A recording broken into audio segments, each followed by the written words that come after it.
मुंबईमध्ये पहाटेच्या विश्रांतीनंतर पुन्हा एकदा पावसाला सुरुवात झाली।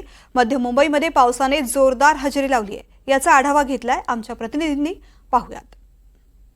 पहाटेपासून विश्रांती घेतलेल्या पावसाने मुंबईमध्ये आता पुन्हा एकदा हजेरी लावलेली आहे। मुंबईच्या सगळ्याच उपनगरांमध्ये मुसळधार पावसाची हजेरी आपल्याला बघायला मिळते। सध्या आपण मुंबईच्या मरीन ड्राइव्ह परिसरामध्ये आहोत आणि मरीन ड्राइव्ह परिसरात देखील पावसाची तुफान बॅटिंग सुरू असल्याचं चित्र आपल्याला बघायला मिळतं। त्यासोबतच या पावसाची तीव्रता आपण बघू शकतो। समोरचं जे दृश्यमानता आहे, ही दृश्यमानता देखील कमी झाल्याचं चित्र आपल्याला बघायला मिळतंय। आज पावसाचा सकाळपर्यंत येलो अलर्ट देण्यात आला होता, त्यामुळं मध्यम स्वरूपाचा पाऊस मुंबईमध्ये पडणं अपेक्षित होतं। मात्र आता हा अलर्ट दुपारच्या सुमारास बदलू शकतो आणि मुंबईला पुन्हा एकदा पावसाचा येलो अलर्टच्या ऐवजी ऑरेंज अलर्ट मिळू शकतो, ज्यामुळे मुंबईच्या पावसाची जे पर्जन्यमान आहे हे मुसळधार पावसामध्ये परिवर्तित होतानाचं चित्र आपल्याला दिसतंय।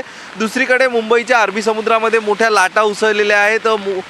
या ठिकाणी वादळी पाऊस पडतोय आणि त्यामुळं या लाटा उसळल्याचं चित्र आपल्याला बघायला मिळतंय।